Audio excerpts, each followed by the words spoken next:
तो नमस्ते सभी का स्वागत है आपका आपके YouTube चैनल ज्ञान ज्योति विद अंकित सर में।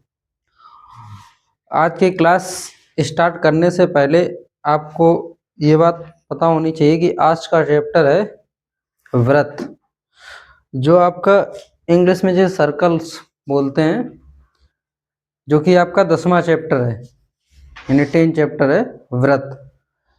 तो व्रत क्या होता है, इसकी हम पहले तो बेसिक जानकारी आज के क्लास में करेंगे, यानी उसका मूल आधार क्या होता है। व्रत की जो मेन चीजें होती हैं वो पढ़ना है। जब हमें व्रत के बारे में मेन चीजें पता होंगी तभी हम व्रत को समझ सकते हैं अच्छे ढंग से।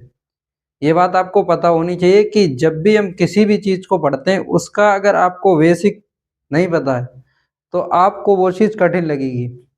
और आप जानते हैं कि ज्यामिति कितनी कठिन है कि जब तक आपको टीचर पढ़ाता है तब तक तो समझ में आएगी, उसके बाद में घर पे जैसे गए फिर ये नहीं पता चलता कैसे क्या होता है। ये तो खास बात है ये किसकी, ज्यामिति की, जिसे ज्योमेट्री बोलते हैं। ज्यामिति का मतलब जिसमें आकृतियां वगैरह बनती हैं।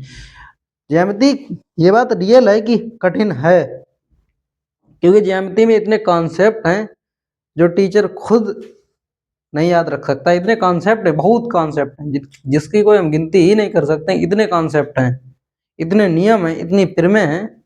अगर आप एक प्रमेय या एक कॉन्सेप्ट अगर भूल गए तो आपको सवाल समझ में नहीं आए। वैसे वैसे क्लास में आप हूँ करते रहोगे, हाँ आ गया सर, आ गया समझ में, लेकिन बहुत बड़ी बात है। तो इसके लिए आपको हर चीज के बारे में जानकारी होनी चाहिए, बेसिक। तो व्रत के बारे में पढ़ेंगे, व्रत क्या क्या होता है। जैसे अब व्रत की खास बात क्या होती है कि व्रत कैसे बनता है। सबसे पहले तो एक बात आपको ये पता होना चाहिए, जैसे आप जानते हैं कि प्रकार की सहायता से हम व्रत को बनाएंगे। प्रकार प्रकार की एक कोण यहाँ पे रखेंगे एक, और एक ऐसे इस तरीके से पूरा व्रत बनता है। तो ध्यान रखना कि जब भी हम व्रत बनाएंगे, जैसे मान लो ये आपका व्रत बना, ठीक।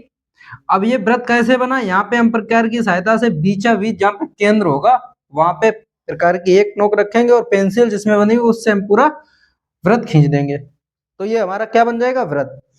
तो अगर व्रत की परिभाषा अगर पूछी जाए कि व्रत क्या होता है, या आपसे कह दिया जाए, तो आपको ये जानकारी होनी चाहिए कि एक किसी बिंदु से निश्चित बिंदुओं के दूरी के समूह को क्या कहते हैं, व्रत। मतलब कोई एक बिंदु है और उस बिंदु से एक निश्चित दूरी है, यानी समान दूरी, और समान दूरी के साथ साथ में जो बिंदुएं बनेगी उनका एक पूरा बिंदुओं का समूह हो। यानी ऐसी बात नहीं एक ही बिंदु हो, कई बिंदु हो, उस बिंदुओं के समूह को हम क्या बोल देते हैं, व्रत। अब व्रत जैसे आप समझना चाहें कि एग्जाम्पल के तौर पे कि व्रत होता क्या है। जैसे आपसे कह दें कि व्रत, जैसे पहिया हुआ गाड़ी का, छल्ला हुआ, चूड़ियां हुई, ये सब क्या है, व्रत के एग्जाम्पल हैं। अब जैसे कहते हैं गोल, गोला, व्रत और गोला में बहुत बड़ा अंतर होता है।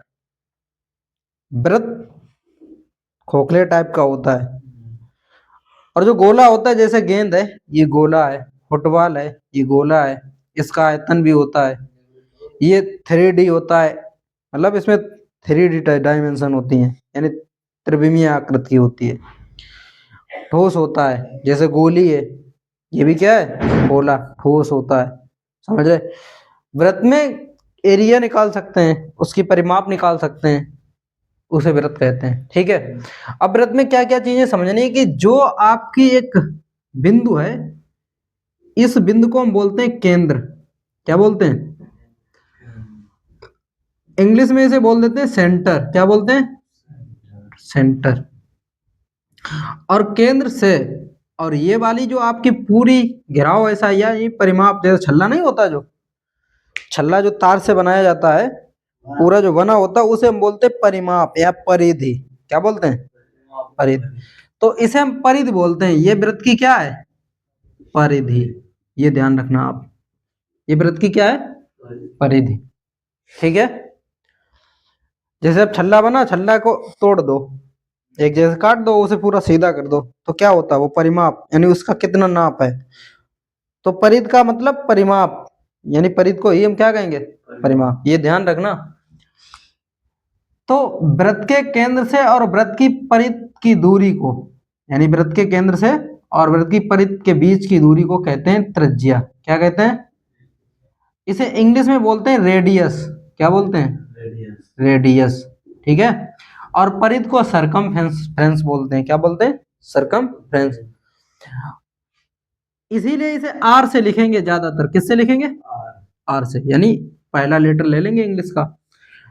और जैसे अगर वृत्त की एक परिध ये है, ये परिध है, यहां से यहां तक अगर आपने कोई लाइन खींच दी तो ये इसे बोलते हैं जीवा। क्या बोलते हैं?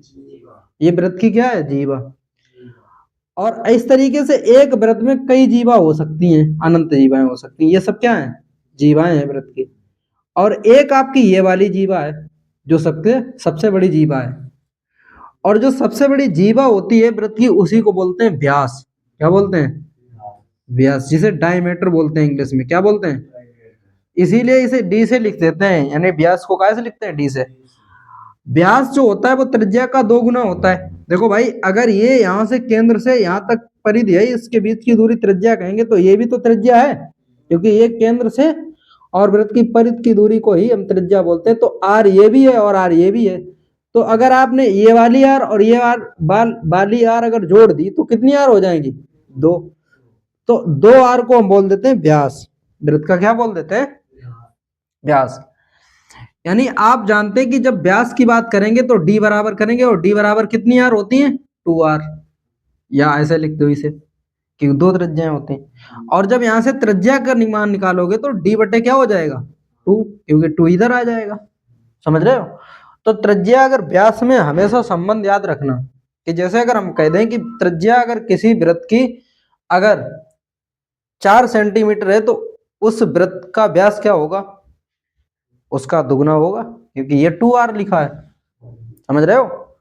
अगर हम कहते हैं किसी वृत्त का व्यास 14 सेंटीमीटर है, तो उसकी त्रिज्या कितनी होगी? तो आप वृत्त का व्यास यहां रखोगे, 2 से उसमें भाग दे दो, यानी उसका आधा होगा। अगर ये 14 सेंटीमीटर यहां से पूरा है, तो अगर त्रिज्या पूछे तो त्रिज्या इतनी दोगी, आधी कितनी होगी? आधी। तो 14 सेंटीमीटर के आधे कितने होते हैं? 7 सेंटीमीटर। अभी हम तुम्हें हल्के हल्के सवाल इसी तरीके से लगवाएंगे, बहुत मतलब सरल सरल, सिर्फ सिखाएंगे कि कैसे इनसे सवाल आएंगे। तो पहली बात, अभी इनकी पूरी जानकारी समझो, ठीक है। अब अगर आप जीवा के बारे में जान चुके, अब व्रत से हम एक चीज और सीखेंगे अच्छी तरीके से। जैसे मान लो ये व्रत है आपका, ठीक है, ये वाला आपकी जीवा होगी सबसे बड़ी जीवा, इसी को बोलेंगे क्या? व्यास। इसी को क्या बोलते हैं? डी से जिसे लिखते हैं। अब वृत्त की परिधि बराबर फार्मूला होता है। जैसे आप सोचो कि कोई भी गोल चीज है या पहिया है, उसे हम नापेंगे तो क्या फीता लेके नाप सकते हैं? वो थोड़ा बहुत कहेंगे तिरछा तिरछा हो जाता है।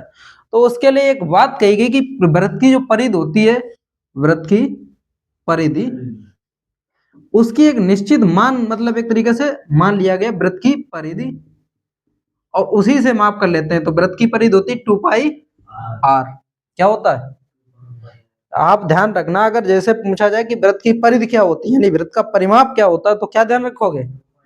2πr। ठीक है। अब परिधि का मतलब हम आपको बता चुके हैं कि ये वाली जो पूरी नाप है, यानी माप परिमाप, ये वाला क्या है? ये वृत्त की परिधि है। अब आपको एक सेंटेंस और बार बार सुनने को, जब सवाल आप लगाएंगे तो बार बार ये आएगा कि वृत्त का क्षेत्रफल। तो क्षेत्रफल और परिधि में अंतर होता है। बहुत से लोग इस चीज का बार बार नहीं समझ पाते कि परिधि और क्षेत्रफल में क्या अंतर होता है। क्षेत्रफल का मतलब होता है कि इसके बीच में एरिया कितना है। एरिया का मतलब आप समझ पा रहे हैं कि जगह कितनी है। क्षेत्रफल का मतलब क्या होता है? जगह। जगह है, एरिया। बार बार लोग कहते हैं कि इस खेत का एरिया कितना है, तो ऐसे वृत्त का एरिया क्या होता है, ये आपसे सवाल में पूछा जाएगा कई बार।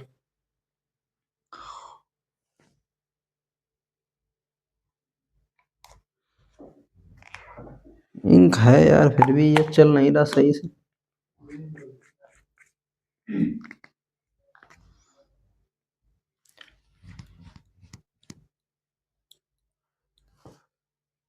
तो वृत्त का क्षेत्रफल क्या होता है, अब आपको समझना है कि वृत्त का क्षेत्रफल,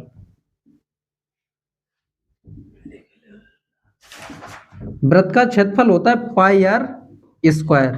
वृत्त का क्षेत्रफल क्या होता है, यानी ये जो आपका दिया गया ये होता है पाई आर स्क्वायर। समझ रहे हो, इधर देखो समझो, वृत्त का क्षेत्रफल ये वाला क्या होता है पाई आर स्क्वायर, और ये जो होता है वो क्या होता है 2 पाई आर, और ये यहां से यहां तक क्या होती है त्रिज्या, और यहां से ये क्या होता है व्यास, डी से जिसे लिखते हैं। तो ये चीजें आपको पता होनी चाहिए, ठीक है। अब हम आपको ये चीजें लिखोगे, लिखना चाहो तो इसे लिखो, फिर आगे हम बताएं। तो अगर आप इतनी बात अगर समझ पाए तो इसके आगे देखो। अब हम इसके बारे में क्या जानकारी करेंगे, ध्यान से समझना ये चीज। जैसे ये व्रत है, ठीक है, अब थोड़ा बहुत पैसा बन जाए तो कोई वो ना करना। व्रत है, व्रत में त्रिज्या होती है, ठीक। ये जैसे कि हम आपको 3 व्रत बना के दिखा रहे हैं, ठीक है। आपको 3-4 बिंदुओं से बात करवा सकते हैं। स्पर्श एक आपकी बिंदु आएगी, स्पर्श बिंदु।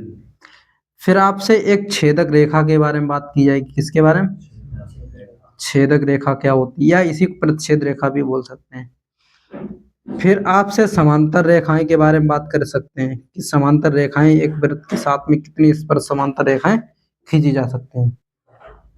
तो सुनो कहानी।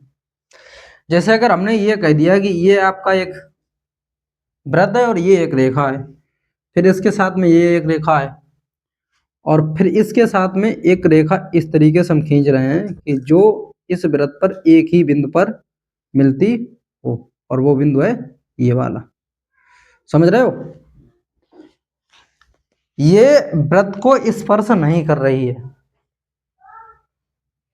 स्पर्श का मतलब छूना, या मतलब कहीं पर उसे टच करे। और इस रेखा, इस चित्र में आप देख रहे हैं कि ये वृत्त जो बना है, इस वृत्त को ये वाली जो रेखा है वो कितनी बिंदुओं पर प्रतिच्छेद कर रही है, 2 बिंदुओं पर प्रतिच्छेद करने का मतलब काट रही है या छू रही है, ठीक है। और ये वाली जो रेखा है इस वृत्त को एक बिंदु पर स्पर्श कर रही, स्पर्श का मतलब छूना, छू के निकल जाना।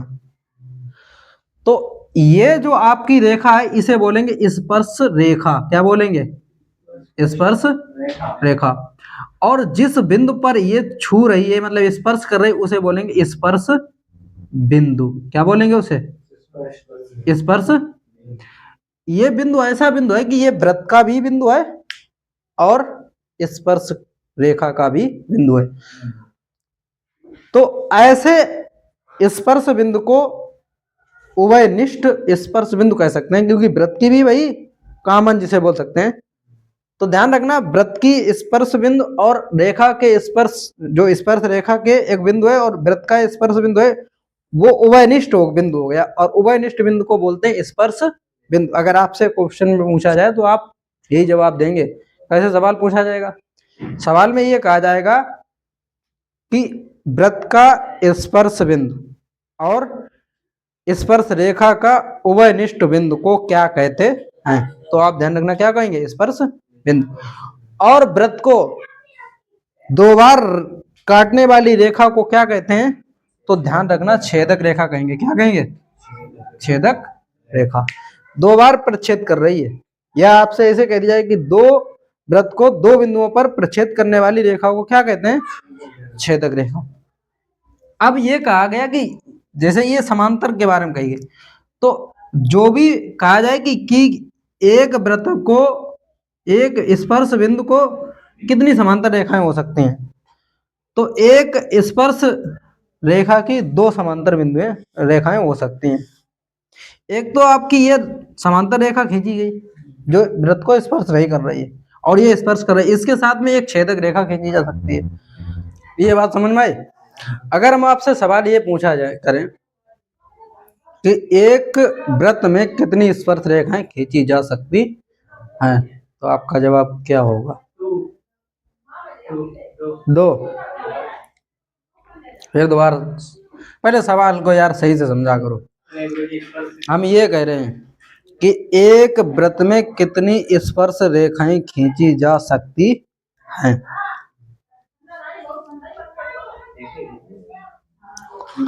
एक तो जा खींची है, एक हम जाओ खींचे दे रहे। तुम कुछ मना कर लियो, हमें बताओ। एक हम जाओ खींचे दे रहे ये बिंदु, एक हम जाओ खींचे दे रहे, बताओ तुम मना कर दियो। तो हाँ भाई कह रहे हैं कि एक वृत्त में अनंत स्पर्श रेखाएं खींची जा सकती हैं। अब हम सवाल फिर पूछेंगे, फिर ना बता पाया तो फिर तुम्हारी जिम्मेदारी। पूछें? एक वृत्त में वृत्त की स्पर्श बिंदु पर, एक स्पर्श बिंदु पर कितनी स्पर्श रेखाएं खींची जा सकती हैं? हाँ, एक वृत्त में स्पर्श बिंदु पर कितनी स्पर्श रेखाएं खींची जा सकती हैं? एक एक जी, ये स्पर्श बिंदु है, इस पर केवल और केवल कितनी स्पर्श रेखाएं खींची जा सकती हैं? इसके अलावा कोई स्पर्श रेखा नहीं खींची, क्योंकि अगर आप ऐसे खींचोगे तो ये स्पर्श रेखा नहीं होगी, एक ही होगी सिर्फ। फिर तो ये आप आपस में एक धुरे को क्या कर रहे हैं? प्रतिच्छेद कर रहे हैं, काट रहे हैं। ठीक है, अभी हमने आपको एक बात और बताई थी, वो देखें ध्यान है कि नहीं है, इसलिए पूछेंगे। एक वृत्त में कितनी जीवाएं होती हैं? 2 या 3 या 4? हाँ, एक वृत्त में कितनी जीवाएं खींची जा सकती हैं? तुमने दो कैसे कह दे, एक जाओ जीवा मानी, एक जाओ जीवा मानी, एक जाओ जीवा मानी, एक जाओ जीवा मानी, एक जाओ जीवा मानी, एक जाओ जीवा, एक जाओ जीवा, एक जाओ जीवा, एक जाओ जीवा, एक जाओ जीवा, एक जाओ जीवा, एक जाओ जीवा। एक वृत्त में कितनी त्रिज्याएं होती हैं? ये भी त्रिज्या, ये भी त्रिज्या, ये भी त्रिज्या, लेकिन त्रिज्या की दूरी बराबर होगी। अगर ये 5 सेंटीमीटर तो ये भी 5 सेंटीमीटर, ये भी 5 सेंटीमीटर, ये सब कहीं पर भी त्रिज्या को खींचे जा सकता है। समझ रहे हो? वृत्त की सबसे बड़ी जीवा क्या होती है? वृत्त के सबसे बड़ी जीवा को क्या दूसरे नाम से कहते हैं? तो ध्यान रखना, वृत्त की जो सबसे बड़ी जीवा होती है उसे व्यास कहते हैं। क्या कहते हैं? व्यास कहते हैं। वृत्त की परिधि क्या होती है? हाँ, बाहर हो तो उसका सूत्र क्या होता है? बिल्कुल करेक्ट जवाब। वृत्त की परिधि क्या होती है? 2 पाई आर। वृत्त का क्षेत्रफल क्या होता है? अरे पाई आर स्क्वायर होता है, सिर्फ पाई आर स्क्वायर होता है। वृत्त का व्यास क्या होता है? व्यास और त्रिज्या में क्या संबंध होता है? वृत्त का व्यास बराबर होता है 2 गुणे त्रिज्या, और त्रिज्या बराबर क्या होता है?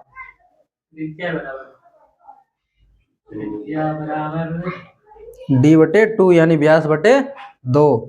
ये बात आपको ध्यान है कि नहीं है? तो देखो, स्पर्श रेखा, छेदक रेखा और समांतर रेखा पर ही आपकी पहली एक्सरसाइज दी गई है। ठीक है, अब जैसे अगर आप चैप्टर खोलोगे तो इसमें 3 चीजें यही समझाई गई डायरेक्ट। तो पहले सवाल में देखो, ये आगे 3 आपके चित्र बने हैं। कितने चित्र बने भाई? 3 चित्र। और उसमें पहला जो चित्र आपका बना है उसमें ये एक वृत्त बना दिया और केंद्र को O मान लिया और एक रेखा खींच दी। तो पहला पॉइंट उसमें लिखा है, रेखा जो है वृत्त को प्रच्छेद नहीं करती है, लिखा है साफ साफ। फिर इसके बाद में दूसरा आपका पूरा बना है चित्र, और दूसरे चित्र में ये कहा है, बाकायदा दिया गया है पॉइंट भी, रेखा वृत्त को 2 बिंदुओं पर प्रच्छेद करती है। ये है, ये लिखा, ये देखो पहला वृत्त जैसे खोलोगे, पहला चैप्टर तुरंत यहीं पे। ठीक, फिर तीसरा आपका एक चित्र दिया गया जहां पर केंद्र को O मान लिया गया और एक बिंदु बना दी गई, आपको बनाई गई, और वो बिंदु क्या बनाएगी, देखो तीसरा पॉइंट आपको पढ़ के देखना है कि रेखा वृत्त को केवल एक बिंदु पर प्रतिच्छेद, तो इसका मतलब एक बिंदु पर प्रतिच्छेद करती हुई आपको दिखाई गई, तो इस रेखा को क्या कहेंगे, ठीक है, इसको कहेंगे स्पर्श रेखा। और जो दो बिंदुओं पर प्रच्छेद करती है उसे क्या कहेंगे, छेदक रेखा। और छेदक रेखा के बारे में आपको नीचे दिया भी गया है, क्या कहा गया, देखो छेदक रेखा लिखा है, उसमें लिखा है कि उस रेखा को जो वृत्त को दो पृथक पृथक बिंदुओं पर प्रतिच्छेद करती है वृत्त की छेदक रेखा कहते हैं। क्या इतनी बात क्लियर हुई। और स्पर्श रेखा किसे कहते हैं, तो इसमें लिखा है यदि रेखा वृत्त को केवल एक बिंदु पर प्रतिच्छेद करती हो तो इसे वृत्त की स्पर्श रेखा कहते हैं। और आपको चित्र में बाकायदा दिखाया भी गया है, नीचे दिखाया गया। क्या इतनी बात आपको क्लियर हुई, ठीक, अच्छी बात अगर ये क्लियर हुई।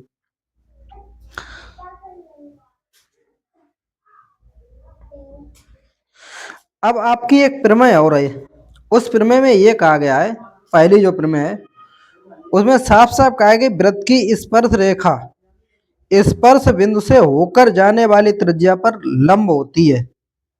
भैया कुछ समझे, जैसे कोई अगर आपको स्पर्श, मतलब मान लो ये वृत्त है, ठीक है, और वृत्त पे मान लो ये स्पर्श रेखा है, और स्पर्श रेखा का मतलब क्या है, अगर बन नहीं पा रहा तब भी आप समझ जाना कि वृत्त को ये एक बिंदु पर सिर्फ स्पर्श कर रही है, तो इसकी त्रिज्या जो है वो स्पर्श बिंदु पर क्या होगी, लंब। लंब का मतलब 90 डिग्री पर कोण ये मतलब मिलती हुई नजर आती है।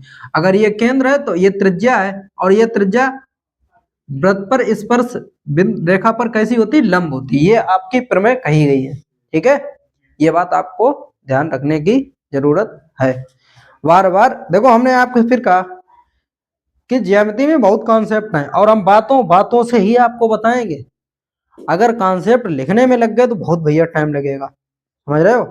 तो जैसे जैसे सवाल आएंगे वैसे वैसे हम बताते रहेंगे, और अभी बेसिक बता रहे का जानकारी थोड़ी बहुत, मतलब आपको लगेगा नहीं कि कुछ बताया नहीं, लेकिन बहुत कुछ बता रहे हैं आज की क्लास में, समझ रहे हो पंकज भाई।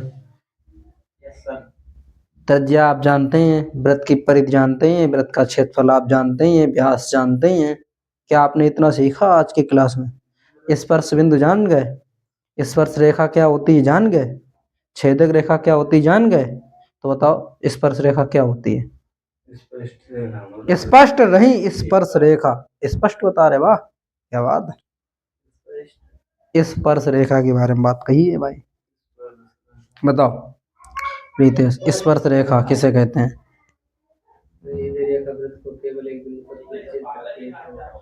हाँ, जो केवल एक बिंदु पर प्रतिच्छेद करे उसे स्पर्श रेखा कहते हैं।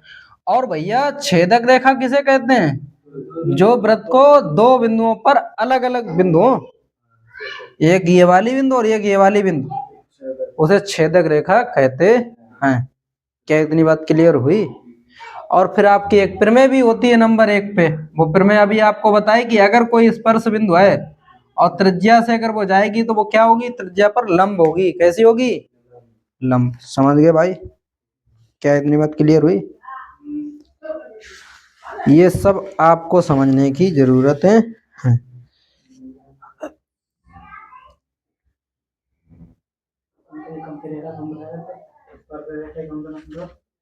चलो देखो, अब आपकी एक्सरसाइज है, खोलो एक्सरसाइज 10A। जैसे जैसे सवाल अभी हमने जितनी थ्योरी आपको बताई उतने ही सवाल आपसे पूछे गए, और आपको ये ध्यान रखना है, ठीक है। सुनो देखो, बस बस बस बस बस बस पंकज यही है एक्सरसाइज। देखो पहला क्या लिखा, साफ साफ पहले ही प्रश्न में कह दिया कि रिक्त स्थानों की क्या करनी है, पूर्ति करें। कुछ खाली दिया गया, बाद बाकी तो सब भरा हुआ है। तो इस सवाल में पहले एक्सरसाइज जो 10 है इसमें लिखा है कि पहला सवाल है, और पहले सवाल में 4 क्वेश्चन दिए गए। किसी वृत्त की स्पर्श रेखा उसे डॉट डॉट डॉट बिंदु पर प्रतिच्छेद करती है। तो स्पर्श रेखा के बारे में कहा गया, स्पर्श रेखा उसे डॉट डॉट बिंदु पर प्रतिच्छेद करती है। बताओ यहाँ क्या भरा जाएगा, यहाँ पर भरा जाएगा एक बिंदु पर प्रतिच्छेद करती है, क्योंकि स्पर्श रेखा के बारे में बताया था कि वृत्त की स्पर्श रेखा कितने बिंदुओं पर प्रतिच्छेद करती है? एक बिंदु पर। तो यहाँ क्या भरा जाएगा? ध्यान रखना, अगर आपसे पूछा जाए तो आप बता सकते हैं। एक, हिंदी में, शब्दों में। ठीक है। फिर भाई आपका दूसरा सवाल यह है, वृत्त को दो बिंदुओं पर प्रतिच्छेद करने वाली रेखा को डॉट डॉट डॉट कहते हैं। आपको ये बता सकते हैं क्या होता है? अगर वृत्त को दो बिंदुओं पर प्रतिच्छेद करेगी तो उसे क्या कहेंगे? बहुत अच्छे। तीसरा है, एक वृत्त की डॉट डॉट समांतर स्पर्श रेखाएं हो सकती हैं। तो इसमें दो भरना पड़ेगा, दो समांतर स्पर्श रेखाएं हो सकती है, एक छेदक रेखा हो सकती है और इसके एक साथ में जो उसके साथ में खींची जा सकती है। ठीक है।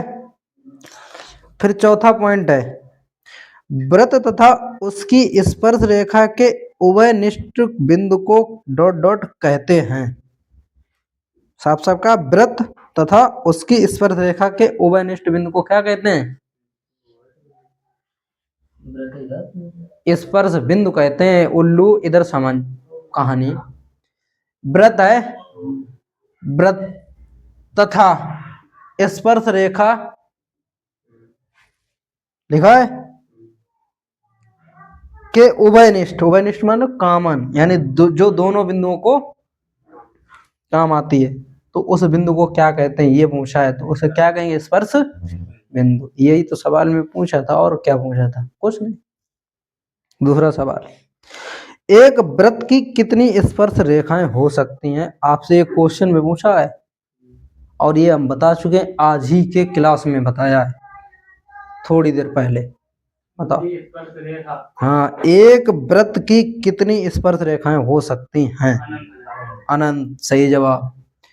ये भी कहीं से भी खींची जा सकती, तो एक वृत्त पर अनंत। ठीक है। अनंत का मतलब आप जानते होंगे पंकज, कितना? अनेक। बिल्कुल सही जवाब।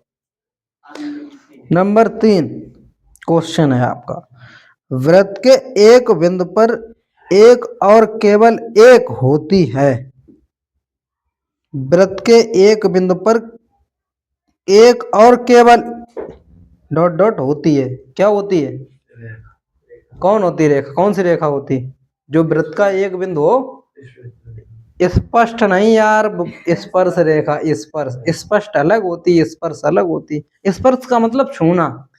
जैसे आप इसको स्पर्श कर रहे हैं बार बार, तो छू रहे हैं। स्पष्ट का मतलब वो सही, बिल्कुल सटीक। तो केवल एक और एक बिंदु पर केवल एक स्पर्श रेखा होती है, तो इसका मतलब आप क्या भरोगे इस पर? स्पर्श रेखा। चौथा सवाल आपका, जो इस एक्सरसाइज का अंतिम सवाल है, इसमें लिखा, किसी वृत्त की स्पर्श रेखा वह रेखा है जो वृत्त को केवल एक बिंदु पर डॉट डॉट करती है। किसी वृत्त की स्पर्श रेखा वह रेखा होती जो वृत्त को केवल एक बिंदु पर प्रतिच्छेद करती है। क्या लिखना है यहाँ पे? केवल एक बिंदु पर प्रतिच्छेद करती। तो बताओ, ये आपसे जो थ्योरी अभी बताई थी, उस थ्योरी से बताने के बाद में एक्सरसाइज समझ में आई? कितनी समझ में आई? पूरी पूरी? पूरी पूरी तो नहीं आएगी, झूठ बेशक बोल दो।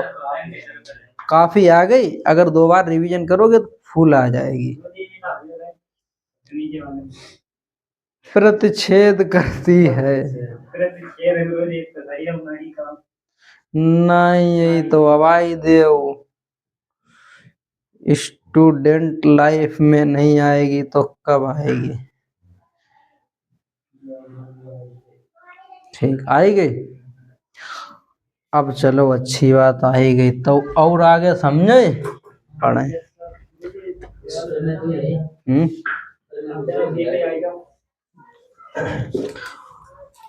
अब हम आगे की कहानी शुरू करते हैं। तेरी चेहरे पहले अब समझो, अब बाय वाली तो पढ़वे वाली है और का है तो है ही नहीं कुछ। जो तो एक्सरसाइज ऐसी आपको खिला रही थी कि आओ बेटा खेलें, खेल। अब खेल में आएगा मजा, इंटरेस्ट। देखो भाई, कोई एक व्रत बना है आपका, और सुनो सुनो सुनो, आपको हम एक इम्पोर्टेंट चीज बताने जा रहे। ये आपके व्रत का केंद्र है, ये व्रत है। तो अगर हम आपसे ये कह रहे कि हमने ऐसे कर दिया, इस व्रत के कितने खंड हो गए हैं? 2 खंड हो गए। तो जब कोई व्रत के खंड होंगे तो उसको हम पता क्या नाम देंगे? व्रत खंड। क्या नाम देंगे? क्या नाम देंगे? व्रत खंड। क्या नाम देंगे? क्या बात समझ में आई? चलो, एक ये व्रत खंड और एक ये व्रत खंड हमने यहाँ पे खींच दिया, ये व्यास हो गया, तो ये आधे आधे हो गए। अगर हम चाह करके यहाँ नहीं, हमारी इच्छा है, तो हमने ऐसे कर दिया, खींच दिया यहाँ, तब भी तो 2 ही व्रत खंड हैं। लेकिन किंतु परंतु क्या हुआ? ये हुआ कि यहाँ पर आपको लगना पड़ेगा क्या? दीर्घ। दीर्घ व्रत खंड। और ये आपका क्या हो जाएगा? लघु। अब एक बात हम आपसे पूछें कि दीर्घ का मतलब हमने क्यों लिखा और लघु क्यों लिखा? हमने व्रत खंड ही क्यों नहीं लिखा, रहने दिया? दीर्घ माने क्या होता है? जब हमने कोई एक जीवा यहाँ पे डाली, जीवा का मतलब ये होता है कि ये व्रत के बाहर नहीं जाएगी, परिधि के बाहर नहीं, अंदर ही रहेगी, तो इसे बोलेंगे जीवा। और अगर इसे बोलोगे बेलोगे नहीं, बोलोगे रेखा, जो हम जैसे नाम देंगे, तो रेखा का मतलब होता है उसकी कोई लंबाई नहीं होती है। रेखा अगर हम बोले तो रेखा को कोई लंबाई नहीं होती है, वो कहीं तक जा सकती है। ठीक है, तो अब कहानी सुनो ये कि जैसे ही ये किया तो इसमें एक छोटा व्रत खंड बन गया और एक बड़ा। तो बड़े वाले को क्या बोल दिया? दीर्घ। दीर्घ माने बड़ा। और छोटे वालों को क्या बोल दिया? लघु व्रत खंड। ठीक है। कभी कभार आपको क्या होगा, सवाल में ऐसा दिया जाएगा कि कुछ ये, मतलब मान लो ये व्रत आपका बना है और इसी व्रत में ये बना देगा आपको क्या, हो सकता है कि त्रिभुज बना दे। क्या बना दे? मान लो ये त्रिभुज आपको बना दिया, बना दिया।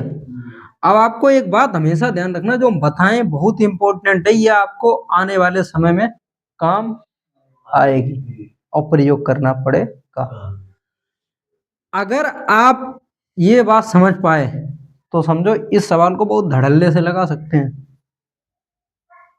क्या? वो पॉइंट ये है कि अगर आपको ये बात देखनी कि अर्धव्रत में अगर त्रिभुज बन रहा है, किसमें? अर्धव्रत का मतलब समझ रहे हो कि कोई व्रत पूरा बना है और उस व्रत में आधा भाग में अगर क्या बन रहा है? त्रिभुज। क्या बन रहा है? त्रिभुज के कितने भुजाएं होती हैं? कोण कितने होते हैं? शीर्ष कितने होते हैं? 3 3 होते हैं। शीर्ष भी 3 होते, कोण भी 3 होते, भुजाएं भी 3 होती। तो वो त्रिभुज जो बनेगा वो भैया त्रिभुज बनेगा समकोण त्रिभुज। कैसा बनेगा? समकोण त्रिभुज की क्या खास बात होती है कि उसका एक कोण जो होता है वो कितना डिग्री का होता है? 90 डिग्री के कोण को ही तो क्या कहते हैं? समकोण कहते हैं कि नहीं कहते हैं? और आप जानते हैं समकोण त्रिभुज में हम क्या यूज करते हैं? पाइथागोरस। और पाइथागोरस में की खास बात ये होती कि दो भुजाएं देंगे और एक भुजा पूछ देगा और भाई हम निकाल लेंगे। तो ऐसा सवाल में कहा जाएगा कि इस भुजा की ये लंबाई है और इस भुजा की ये लंबाई है, तो ये वाली भुजा क्या होगी? तो ऐसे आपसे पूछा जाएगा।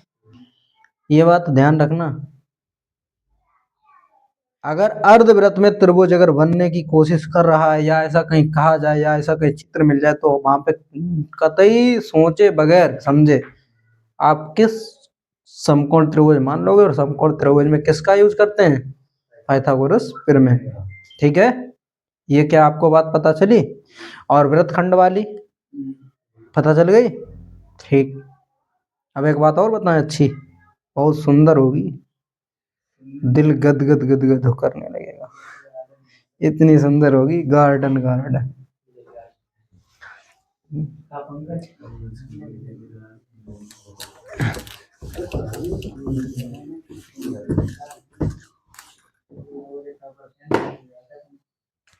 सुनो सुनो कहानी।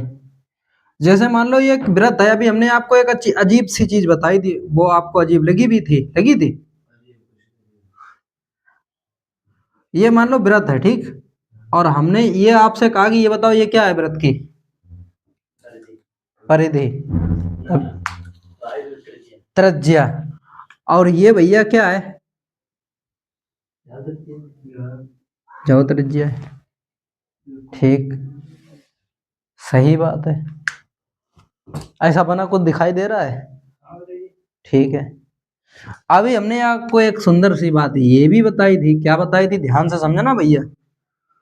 हम आपको ये व्रत बनाया और ऐसे हमने कर दिया था, कर दिया था, और आपने कुछ बगैर सोचे समझे, मतलब मान लो यहाँ पर हमने ए लिख दिया और यहाँ पे बी लिख दिया, तो आपने कहा कि हमने कहा ये बताओ इस भाग को क्या कहेंगे, तो आपने क्या बताया था, क्या बताओगे आप, बताओ इस भाग को क्या कहेंगे। ये दो खंड है, इस खंड को क्या बोलोगे? वाह, लघु खंड नहीं बोलेंगे, लघु व्रत खंड, व्रत खंड।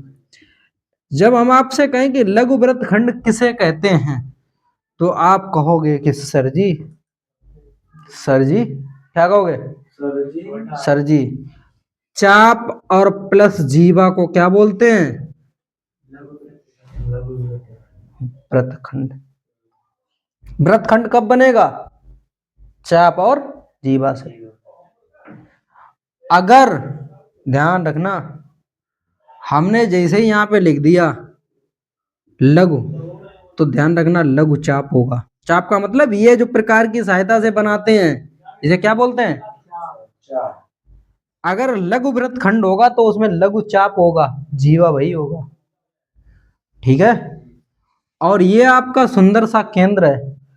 अगर आपने यहां पे लिख दिया दीर्घ व्रत खंड, क्या लिख दिया, और हमने कहा दीर्घ व्रत खंड कैसे बनता है, तो आप ध्यान रखना कि आप कहेंगे सर जी कि दीर्घ तो क्या होगा, चाप होगा, और प्लस क्या होगी, जीवा। क्या इतनी बात क्लियर हुई? ये आपका बड़ा वाला क्या है, चाप, यानी बड़े वाले चाप को क्या बोलते हैं, दीर्घ चाप, और ये आपकी जीवा यही रहेगी। और चाप और प्लस जीवा जब जोड़ेंगे तो क्या बन जाएगा, व्रत खंड। क्या बन जाएगा? इतनी बात क्लियर हुई? ऐसे ही अगली बार हमने आपसे एक बात कही कि यहाँ पर एक ये त्रिज्या और एक ये त्रिज्या। अब हम आपसे कहेंगे ये व्रत था पूरा, क्या इस व्रत के कितने खंड हुए, कोई बता सकता है? दो, एक ये वाला खंड हुआ और एक ये वाला खंड हुआ, हुआ कि नहीं हुआ? इसे भी क्या आप व्रत खंड बोलेंगे? क्या बोलेंगे इसे?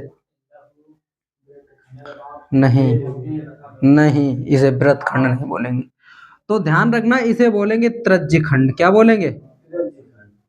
और जो त्रज्य खंड अगर है, अगर आपने देखा कि यहाँ पर क्या है, त्रिज्या, इसका ये वाला बड़ा चाप है, तो भैया ये वाला आपको दिख रहा है कि ये त्रज्य खंड बड़ा लग रहा है, तो बड़े वाले को क्या बोल देंगे, दीर्घ त्रज्य खंड। और ये वाला आपका क्या है, ये भी त्रज्य खंड है, त्रज्य खंड। चित्र समझ गए कि त्रज्य खंड का कैसा होता है?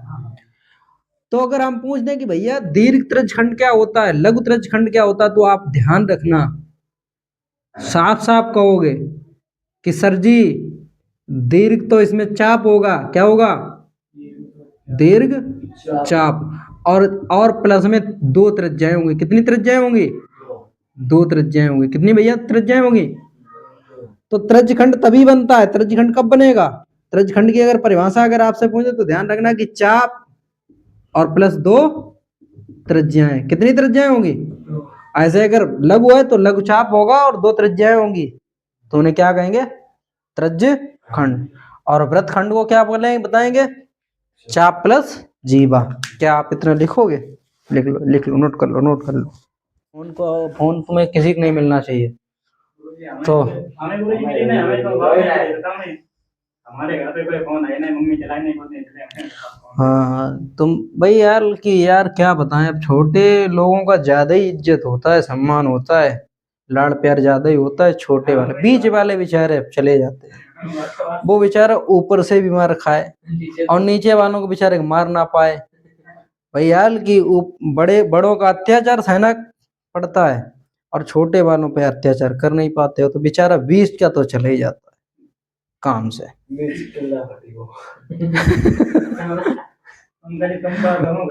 पता नहीं कहाँ कहाँ कहाँ से दिमाग ले जाके कहाँ तक ले गए और फिर कहाँ पे मोड़ दिया, फिर कहाँ पे छोड़ दिया।